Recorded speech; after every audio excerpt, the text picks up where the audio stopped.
चलिए तो देखिए, जो राजस्थान जी के है आर्ट एंड कल्चर टॉपिक कौन सा है? त्योहार। इसको चालू कर रहे हैं। आर्ट एंड कल्चर पहला टॉपिक त्योहार ही लिया है।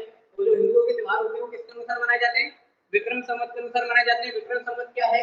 एक चंद्रमा आधारित कैलेंडर है। जैसे कि हमारा इंग्लिश कैलेंडर है जिसमें जनवरी, फरवरी, मार्च, अप्रैल ये होते हैं। किस पर आधारित होता है? सूर्य पर आधारित होता है। इसी प्रकार जो विक्रम संवत है किस पर आधारित है? चंद्रमा पर आधारित है। क्लियर है? तो विक्रम संवत में क्या करते हैं? प्रत्येक 3 वर्ष में एक अतिरिक्त महीना जोड़ देते हैं। विक्रम संवत में हर 3 वर्षों में एक अतिरिक्त महीना जोड़ा जाएगा। उस अतिरिक्त महीने को हम क्या कहते हैं? अधिक मास कहते हैं। जैसे लोग हिंदू कैलेंडर में देखते हो कि हर 4 साल में एक अतिरिक्त दिन जोड़ जाते हैं। एक्स्ट्रा दिन जोड़ता कौन सा होता है? 29 फरवरी। हर 4 साल में एक अतिरिक्त दिन जोड़ता है, उसको बोलते हैं 29 फरवरी। ऐसे ही इसमें हर 3 साल में एक अतिरिक्त क्या जोड़ा जाएगा? महीना जोड़ा जाएगा। हम इस महीने को क्या बोलेंगे? अधिक मास कहेंगे। अब देखेंगे कि जो विक्रम संवत होता है, जैसे कि हमारी मान लो ईस्वी अभी कौन सी चल रही है, या तो सन चल रहा है। ईस्वी अभी हमारी चल रही है 2001। और अगर मैं कोई ऐसे पूछे कि इस समय विक्रम संवत कौन सा चल रहा है, तो विक्रम संवत बताएंगे चल रहा है 2080। विक्रम संवत कौन सा चल रहा है? 2080। अब बात आएगी हम कैसे पता करते हैं कि कौन सा विक्रम संवत समय चल रहा है। तो इसमें क्या करना है? जो भी ईस्वी हो, ईस्वी में मतलब 57 प्लस, आपको ईस्वी में क्या जोड़ देना है? 57 ऐड कर देना है। आपको क्या मिल जाएगा? विक्रम संवत मिल जाएगा। क्लियर है? नहीं हुआ यहाँ तक बात समझ में? ठीक है। तो देखिए जो विक्रम संवत होते हैं, जैसे हमारा ये कौन सा कैलेंडर है? चंद्रमा पर आधारित एक कैलेंडर है विक्रम संवत। ठीक है। और ईस्वी किस पर आधारित है? सूर्य पर। इस पर आधारित है सूर्य पर। और ये किस पर आधारित है? चंद्रमा पर। तो जैसे सूर्य पर आधारित जो कैलेंडर होता है जिसको हम बोलते हैं इंग्लिश कैलेंडर या फिर ग्रिगोरियन कैलेंडर। क्या बोलते हैं इसको? Gregorian calendar. इसमें भी कुछ महीने होते हैं। जैसे वो महीने कौन से होते हैं? जनवरी, फरवरी, मार्च, अप्रैल, मई, जून, जुलाई, अगस्त, सितंबर, अक्टूबर, नवंबर, दिसंबर। इस प्रकार हिंदी जो कैलेंडर होता है इसमें भी कुछ महीने होते हैं। अब वो महीने कौन से होते हैं उनको देखेंगे कि हिंदी कैलेंडर में जो हमारे महीने होते हैं वो कौन कौन से आते हैं। ठीक है। तो देखिए मैं लिख दे रहा हूँ।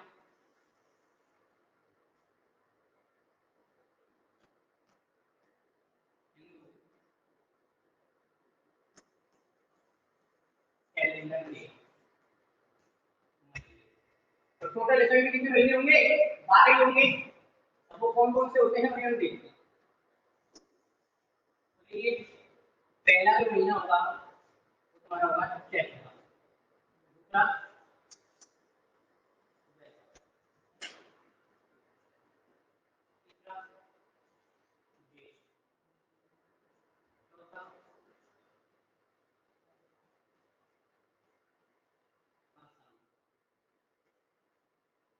पांचवा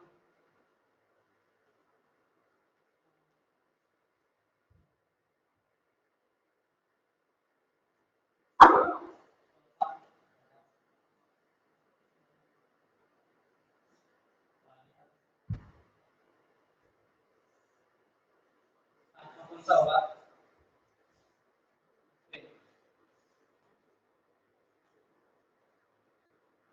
आठवां कार्तिक।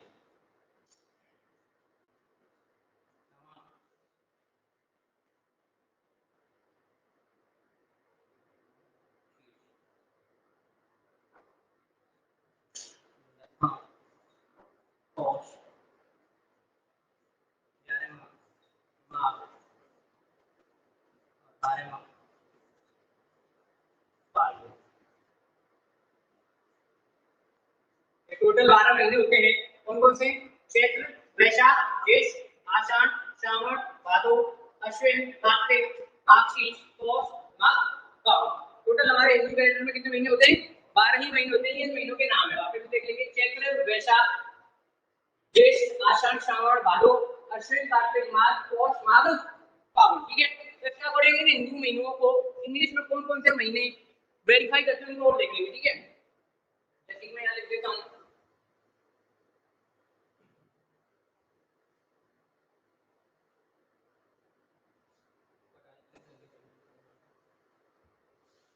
जैसे कि बात करें जनवरी,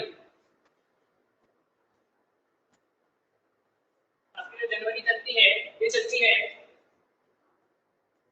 आधा इसमें पौष आता है और आधा क्या आता है? माघ। फिर बात करें फरवरी की, ये आधे आधे का क्या कॉन्सेप्ट है इसको आगे समझेंगे। समझेंगे आधे वाला कॉन्सेप्ट सेम होगा। फरवरी की बात करें तो आधा इसमें क्या आएगा, मार्च आएगा, और आधा क्या आएगा, फाल्गुन। ठीक है, सेम बात है जनवरी मार्च की, आधा इसमें क्या आएगा, फाल्गुन आएगा, और आधा क्या आएगा इसमें, चैत्र आएगा। हम बात करें किसकी, अप्रैल की, आधा क्या आएगा, चैत्र आएगा, और आधा क्या आएगा इसमें,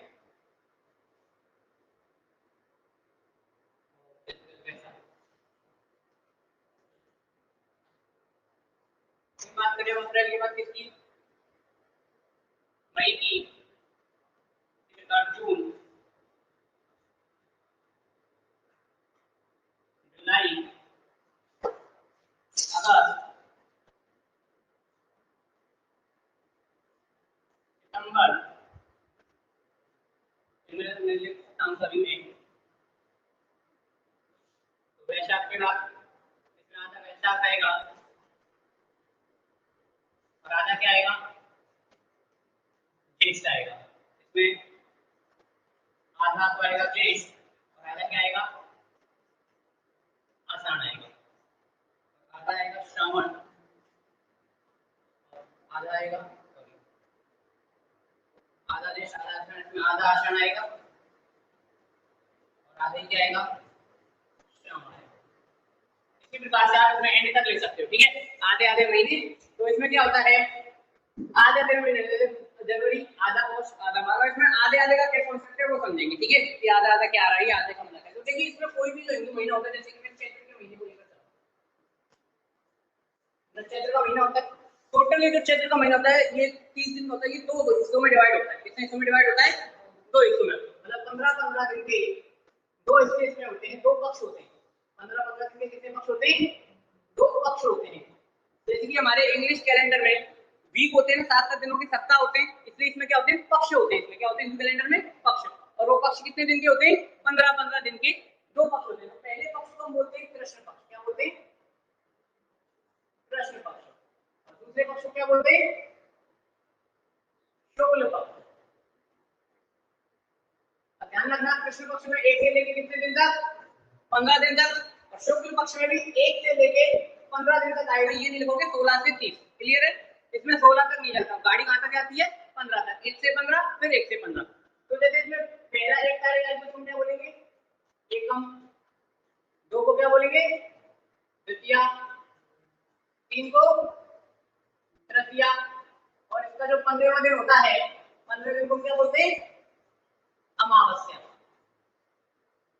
कहलाएगी अमावस्या, 15 दिन का कहलाएगा, इसका अमावस्या का कहलाएगा। सेम इसी में अगर शुक्ल पक्ष की बात करें तो शुक्ल पक्ष का पहला दिन तो क्या कहलाएगा, एकम, दूसरा दिन द्वितीया, तीसरा दिन तृतीया, और कृष्ण पक्ष का जो 15वां दिन होगा वो क्या कहलाएगा, हमारा पूर्णिमा। ध्यान रखें, शुक्ल पक्ष का जो 15वां दिन होता है वो कहलाता है पूर्णिमा, और कृष्ण पक्ष का जो 15वां दिन होता है वो क्या कहलाता है, अमावस्या। ठीक है, 1 से लेकर 15 तक रहेगी गाड़ी, 16 तक नहीं जानी। तो हर महीने को, चाहे चैत्र हो, वैशाख हो, ज्येष्ठ हो, आषाढ़ हो, श्रावण हो, आश्विन, कार्तिक, माघ हो, किसी को भी हम दो भागों में या दो पक्षों में बांटते हैं। 15-15 दिन के दो पक्ष होते हैं।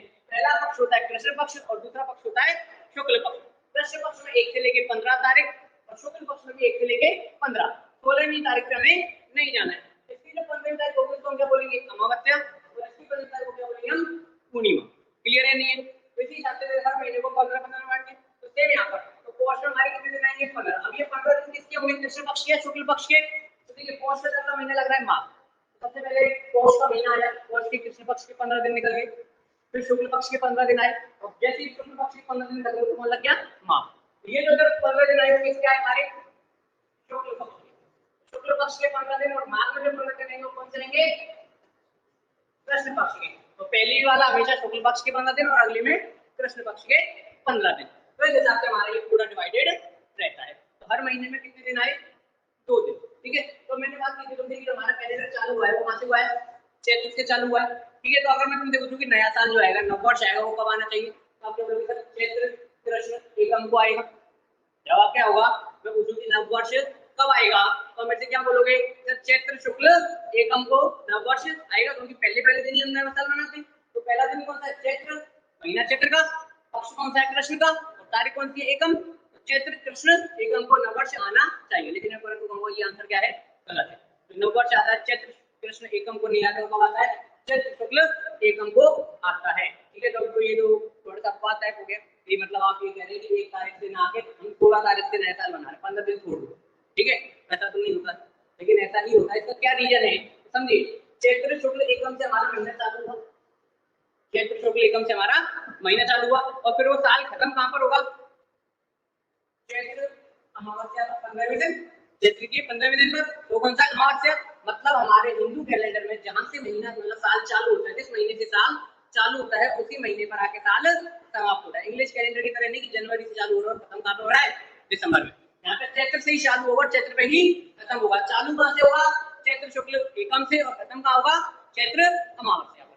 आई बात समझ में नहीं आई? चालू कहां से होगा? चैत्र शुक्ल एकम से, और खत्म कहां पे होगा? चैत्र कृष्ण अमावस्या पर खत्म हो जाएगा। चैत्र की अमावस्या पर हमारा नया मतलब जो साल होता है वो खत्म हो जाएगा। ठीक है, तो अब देखिए इसको चालू करने से पहले हम हर महीनों के द्वार पढ़ेंगे। चैत्र में कौन से द्वार आते हैं, वैशाख में कौन से आते हैं, ज्येष्ठ में कौन से आते हैं, आषाढ़ में कौन से आते हैं, श्रावण में, भादो में, अश्विन में, बाकी सभी में हम त्योहारों को पढ़ेंगे।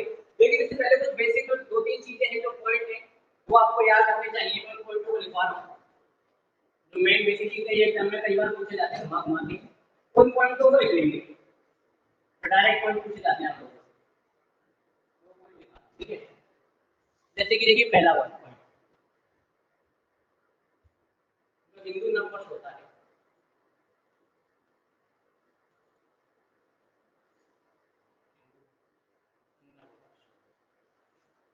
कब आता है हिंदू नववर्ष? चैत्र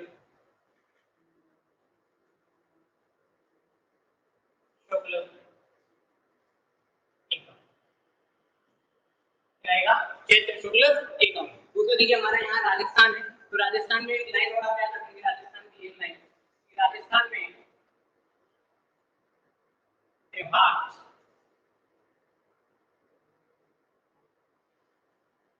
बेटा देखिए राजस्थान में जो त्योहार होते हैं वो छोटी तीज से चालू होते हैं। कब से चालू होते हैं? छोटी तीज से प्रारंभ होते हैं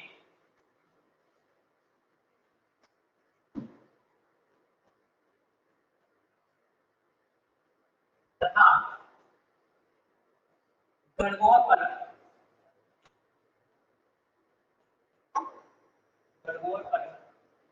समाप्त होते हैं।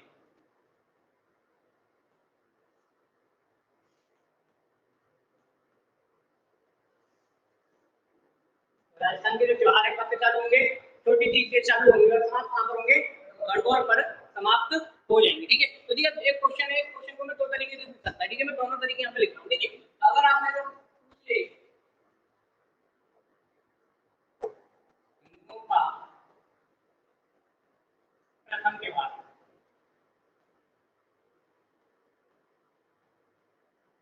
हिंदुओं का प्रथम त्योहार पूछ ले तो हमें कौन सा लिखना है? कब से चालू हो रहे हैं? छोटी तीज से।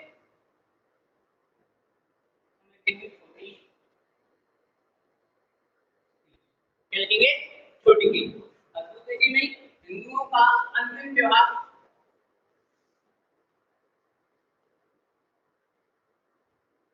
हिंदुओं का अंतिम त्योहार अगर आपसे पूछ ले तो कौन सा है? कौन सा उत्तर है? गणगौर पर, तो लिखेंगे गणगौर। बात करेंगे आटे का, मैं तो बेटा देखिए छोटी सी जाता है आपके पास श्रावण शुक्ल तृतीया। छोटी तीज कब आएगी आपकी? श्रावण शुक्ल तृतीया को। और जो आपकी गणगौर है ये कब आएगी? चैत्र शुक्ल तृतीया। ये अगर आपसे पूछ ले हिंदुओं का पहला त्योहार कब होता है और अंतिम त्योहार कब होता है, तो पहला कब होता है? छोटी तीज, जो कि कब आता है? श्रावण शुक्ल तृतीया को। और जो अंतिम त्योहार होता है गणगौर, जो कहते हैं चैत्र शुक्ल तृतीया को। लेकिन इसी क्वेश्चन को थोड़ा सा घुमा देता है, थोड़ा सा इसमें ट्विस्ट लाता है। तो क्या करता है, हिंदुओं के त्योहार का बोलकर वो इसको अलग तरीके से बोलता है। वहां में चौथा नंबर का पॉइंट एक यहाँ पर इंट्रोड्यूस करूंगा आपके लिए। तो बोलता है विक्रम संवत,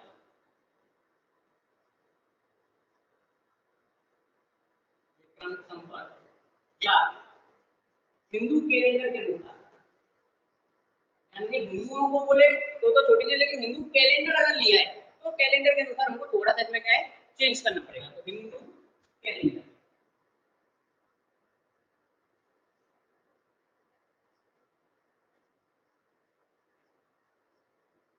ठीक है। हिंदू कैलेंडर का थोड़ा सा पहला महीना कौन सा होता है? चैत्र का। जो पहला त्योहार आएगा वो भी कौन सा होगा? चैत्र महीने में आने वाला। तो देखिए जो प्रथम त्योहार होता है आपका,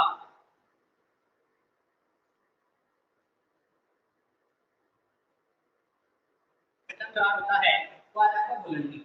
होली के दिन बाद आता है धुलंडी। ये कब आएगा आपका? चैत्र शुक्ल एकम। कब आएगा धुलंडी? चैत्र शुक्ल एकम को। पहला बार हमारा कौन सा प्रथम त्योहार धुलंडी बना, जो कि कब आएगा? चैत्र शुक्ल एकम को, ठीक है। दूसरे त्योहार की बात करें हम, द्वितीय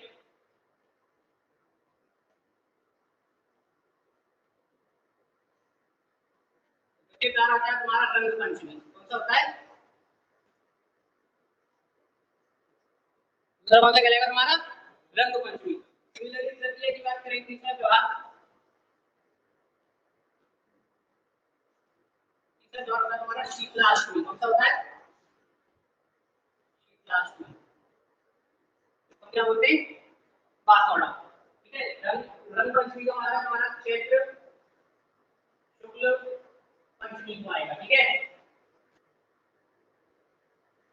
जो तुम्हारा शीतलाष्टमी ये तो आएगा चैत्र, सॉरी शुक्ल नहीं, कृष्ण आएगा। चैत्र कृष्ण एकम और चैत्र कृष्ण पंचमी। ये तो आएगा चैत्र कृष्ण अष्टमी को आएगा। शीतलाष्टमी का हम क्या बोलते हैं? बासोड़ा भी बोलते हैं। बासोड़ा सुना है तो रात में मतलब जो खाना बनता है उसी को खाते हैं, ठीक है। और अगर हम चौथे त्योहार की बात करें तो चौथा त्योहार हमारा कौन सा कहलाएगा? गणगौर। क्या कहलाएगा? गणगौर। गणगौर कब आता है आपको बताइए? कब आता है? चैत्र शुक्ल तृतीया को। तो गणगौर का दिन कब आएगा? चैत्र शुक्ल तृतीया को गणगौर आता है। और अब अंतिम त्योहार की बात करें, इसी के अनुसार अंतिम त्योहार कब होता है? अंतिम त्योहार कौन सा होगा हमारा? वो होगा होली। कौन सा होगा? होली। और होली किस महीने में आता है? एंड में, मतलब फाल्गुन के महीने में। कब आएगी होली? फाल्गुन पूर्णिमा। कब आएगी? फाल्गुन की पूर्णिमा को हमारी होली आती है। क्लियर है? नहीं है? तो देखिए अगर तुमसे हिंदुओं का पहला त्योहार पूछ ले तो छोटी तीज, और अंतिम त्योहार पूछ ले तो गणगौर। छोटी तीज कब आता है? श्रावण शुक्ल तृतीया को। और गणगौर कब आता है? चैत्र शुक्ल तृतीया को। परंतु अगर तुम्हें क्वेश्चन थोड़ा सा घुमा दे तो पूछ ले विक्रम संवत के हिंदू कैलेंडर के अनुसार प्रथम त्योहार कौन सा है? तो प्रथम है तुम्हारा धुलंडी। धुलंडी ऑप्शन में नहीं हो तो रंग पंचमी, रंग पंचमी ऑप्शन में नहीं हो तो शीतलाष्टमी, और शीतलाष्टमी के ऑप्शन में नहीं हो तो गणगौर। और अगर पूछ ले कि हिंदू कैलेंडर के अनुसार अंतिम त्योहार कौन सा है, तो हिंदू कैलेंडर के अनुसार अंतिम त्योहार कौन सा है? होली, जो कि कब आता है? फाल्गुन की पूर्णिमा को आती है।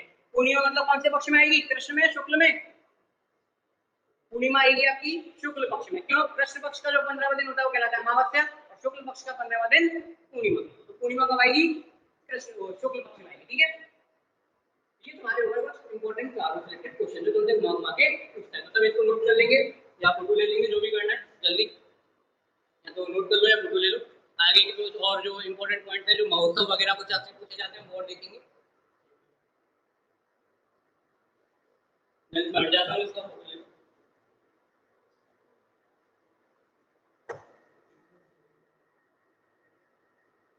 चलिए हो गया होगा, ठीक है। तो देखिए अब इसको मैं हटा रहा हूँ यहाँ से। और कुछ एक दो चीजें और हैं इंपॉर्टेंट, हम उनको बात कर रहे हैं।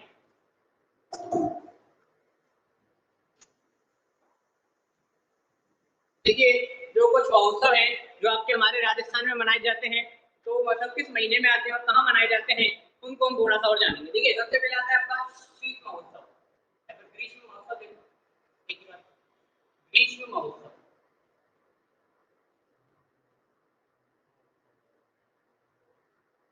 दूसरा है आपका शीत महोत्सव या फिर शरद महोत्सव, एक ही बात है।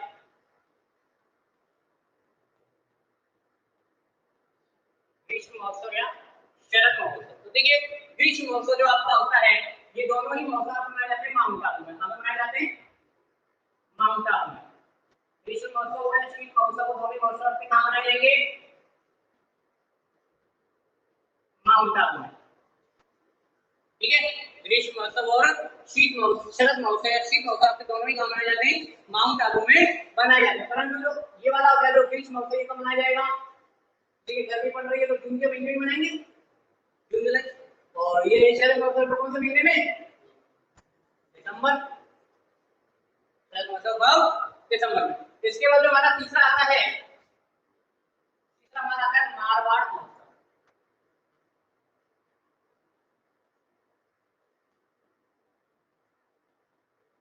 मारवाड़ महोत्सव है तो कहाँ मनेगा? जोधपुर में। मारवाड़ महोत्सव हमारा कहाँ मनेगा? जोधपुर में। मारवाड़ महोत्सव कहाँ मनाया जाएगा? ये जोधपुर में। और किस महीने मनाया जाता है ये मनाया जाता है आपका अक्टूबर के महीने में। किस महीने में मनाया जाएगा? अक्टूबर के महीने में। उसके बाद आपका चौथा आता है ऊंट महोत्सव।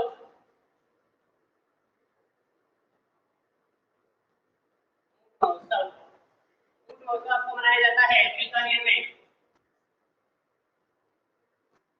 मनाया जाता है आपका जनवरी के महीने में। इसी प्रकार हमारा एक और है पांचवा मरु महोत्सव।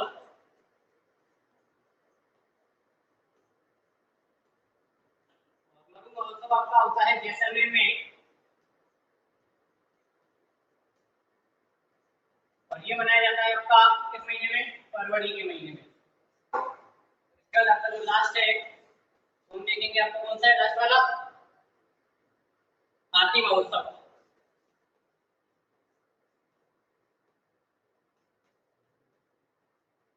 ये आपको मनाया जाएगा कहाँ? जयपुर में। ये मनाया जाता है मार्च के महीने में। ठीक है, तो ये 5 महोत्सव और हैं जो तुमसे कई बार एग्जाम में पूछ लेता है, डायरेक्टली क्वेश्चन यहाँ से आता है। ठीक है, तो पहला ग्रीष्म महोत्सव कहाँ मनाया जाएगा? माउंट आबू में। दूसरा शरद महोत्सव कहाँ मनाया जाएगा? ये भी माउंट आबू में। ग्रीष्म महोत्सव कौन सा महीने में? जून के में। और शरद कौन से में? दिसंबर के में। मारवाड़ महोत्सव तो कौन मनाया जाएगा? जोधपुर में। कौन से महीने में? अक्टूबर के महीने में। बात करें ऊंट महोत्सव तो ऊंट महोत्सव कहाँ मनाया जाएगा? बीकानेर में। कौन से महीने में? जनवरी के में। बात करें मरु महोत्सव, मरु मतलब मरुस्थल। ठीक है, तो मरुस्थल कहाँ पे हमारे मोस्टली जैसलमेर में। तो ये घर में जाएगा जैसलमेर में। किस महीने में? फरवरी के महीने में। बात करें हाथी महोत्सव की तो हाथी महोत्सव मनाया जाता है जयपुर में। किस महीने में? मार्च के महीने में। तो ये कुछ चीज हमने पढ़ी थी जहाँ से डायरेक्टली क्वेश्चन बनते हैं। ठीक है, तो एक बार रिवाइज कर लेते हैं। अभी तक हमने पढ़ा है, कल से जो हम इसमें चालू करेंगे महीनों के अनुसार। जैसे चैत्र का महीना है उसमें हमारे कौन कौन से त्योहार आते हैं? कृष्ण पक्ष के त्योहार, फिर शुक्ल पक्ष के त्योहार, फिर हमारा अगले महीने आएंगे वैशाख के, उसमें भी कृष्ण पक्ष में आने वाले त्योहार और शुक्ल पक्ष में आने वाले त्योहार। सभी त्योहारों को हम चांदी के रूप में कल से इनको पढ़ना चालू करेंगे। चैत्र के महीने की पढ़ेंगे, फिर सभी महीनों के 12 महीने के जितने भी त्योहार होते हैं उन सभी को हम कल से आगे चालू कवर करेंगे। यहाँ जो बेसिकली तुमसे जो बार बार क्वेश्चन पूछे जाते हैं होने को ये सब त्योहार तुम्हारे वहां पर आएंगे। ठीक है, गढ़गौर भी आएगा, छोटी तीज भी आएगा, लेकिन बेसिकली जहाँ से ज्यादा क्वेश्चन पूछे जाते हैं वो मैंने यहाँ पर तुम्हारे लिखा है। हुआ धुलंडी, हुआ होली, हुआ, ये सब त्योहारों को आगे चल के डिटेल में पढ़ेंगे। लेकिन बेसिकली जो क्वेश्चन ज्यादातर हमसे पूछे जाते हैं घूम फिर के क्वेश्चन को घुमा के पूछता है, तरीका चेंज करके पूछता है, त्योहारों को मैंने यहाँ पर लिखा है। ठीक है, तो वापस से मैं रिवाइज करा देता हूँ। सबसे पहले हमने आर्ट एंड कल्चर चालू किए। आर्ट एंड कल्चर में हमारा पहला टॉपिक कौन सा है? त्योहार। इस त्योहार में हमने पहले कौन से पढ़ रहे हैं? हिंदुओं के त्योहार पढ़ रहे हैं। हिंदुओं के त्योहार जो आधारित है किस पर आधारित है? विक्रम संवत पर आधारित है। विक्रम संवत क्या है? चंद्रमा आधारित एक कैलेंडर है। प्रत्येक 3 वर्ष में इसमें एक अतिरिक्त महीना जोड़ा जाता है, इसको क्या बोलते हैं? अधिक मास बोलते हैं। और विक्रम संवत के हमारे जो महीने होते हैं कौन से होते हैं? चैत्र, वैशाख, ज्येष्ठ, आषाढ़, सावन, भादो, अश्विन, कार्तिक, आश्विन, पौष, माघ, फागुन। ये 12 महीने होते हैं। हर महीना 2 भागों में डिवाइड होता है, मतलब 15-15 दिन के 2 पक्ष होते हैं हर महीने में। पहले पक्ष को बोलते हैं कृष्ण पक्ष और दूसरे पक्ष को क्या बोलते हैं? शुक्ल पक्ष। कृष्ण पक्ष का जो 15 दिन होता है वो कहलाएगा अमावस्या। शुक्ल पक्ष का जो 15 दिन होगा वो क्या कहलाएगा? पूर्णिमा। क्लियर है? नहीं है? उसके में जो हमारा हिंदू नववर्ष आता है वो किसको आता है? चैत्र शुक्ल एकम को आता है। और जो हमारा हिंदू कैलेंडर में समाप्त कहाँ पर होगा? चैत्र कृष्ण पूर्णिमा को, या फिर चैत्र की मतलब चैत्र की अमावस्या को समाप्त हो जाता है। ठीक है, अब हमने कुछ त्योहारों की बात की थी। हिंदुओं का जो पहला त्योहार है वो कौन सा है? छोटी तीज। अंतिम त्योहार कौन सा है? गणगौर। छोटी तीज कब आती है? गणगौर। अंतिम त्योहार गणगौर। ठीक है, हिंदुओं की त्योहार की बात कर रहे हैं। हिंदुओं के अगर त्योहार की बात करें तो प्रथम त्योहार छोटी तीज और अंतिम त्योहार गणगौर। और छोटी तीज कब आएगा? कब बताया था? श्रावण शुक्ल तृतीया को। और गणगौर कब आएगा? चैत्र शुक्ल तृतीया को। अब जब हम बात करें कि हिंदू कैलेंडर के अनुसार या विक्रम संवत के अनुसार, तो पहला द्वार कौन सा पड़ेगा? धुलंडी, जो कि कब आएगा? चैत्र कृष्ण एकम को। दूसरा द्वार रंग पंचमी, जो कि चैत्र कृष्ण पंचमी को। तीसरा शीतलाष्टमी या बांसवाड़ा, जो कि कब आएगा? चैत्र कृष्ण अष्टमी को आएगा। अगला द्वार जो पड़ेगा वो पड़ेगा गढ़गोड़, जो कि चौथा द्वार हमारा गढ़गोड़। गढ़गोड़ कब आएगा हमारा? चैत्र शुक्ल तृतीया को, पहले बताया हुआ। और जो अंतिम द्वार आता है, अंतिम द्वार हिंदू कैलेंडर के अनुसार या विक्रम संवत के अनुसार कौन सा पड़ता है? अंतिम द्वार कौन सा था? होली। ठीक है, यहाँ जो अगर होली अंतिम द्वार का बोलना चाहिए वो पूछे हिंदू कैलेंडर के अनुसार, होली कब आता है हमारा? फाल्गुन की पूर्णिमा को। और अगर नॉर्मल अंतिम द्वार पूछ ले, हिंदुओं का अंतिम द्वार पूछे तो कौन सा है? गढ़गोड़। राजस्थान के बारे में एक लाइन लिखाई थी कि राजस्थान के त्योहार कब से चालू होते हैं? छोटी तीज से चालू होते हैं और गढ़गोड़ पर जाके समाप्त हो जाते हैं। और कोई क्वेश्चन? हाँ, कैलेंडर के अनुसार होली है और हिंदुओं के अनुसार कौन सा है? गढ़गोड़। क्लियर है? ये तो ये आज की क्लास यही खत्म करते हैं और नेक्स्ट क्लास में जो है हम चैत्र के महीने से चालू करेंगे। अगली बार जो कल की क्लास रहेगी उसमें चैत्र के महीने के जो भी त्योहार होंगे उनको हम कवर करेंगे। ठीक है।